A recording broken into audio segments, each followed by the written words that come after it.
Pemirsa, kita awali dengan informasi pertama.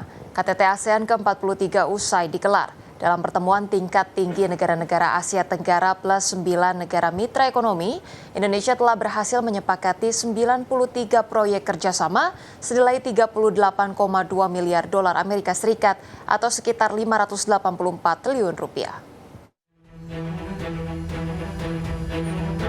Presiden Joko Widodo secara resmi menutup KTT ASEAN ke-43. Dalam rangkaian pertemuan resmi maupun bilateral negara mitra sahabat, Presiden menegaskan bahwa Indonesia dan negara-negara Asia Tenggara sangat potensial dalam sektor investasi, perdagangan, dan ekonomi.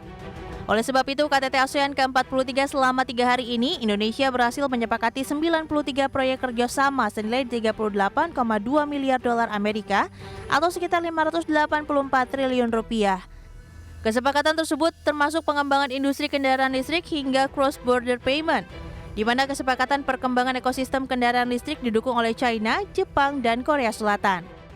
Ada banyak keputusan yang sudah dihasilkan, termasuk tadi yang sudah saya sampaikan, deklarasi EAS mengenai epicentrum of growth, kemudian pengembangan ekosistem EV baterai, kemudian juga percepatan pelaksanaan regional cross-border payment dan local currency transaction untuk pelaksanaan ASEAN Indo-Pacific Forum yang telah menghasilkan, ini konkret, menghasilkan 93 proyek senilai 38,2 miliar US dollar.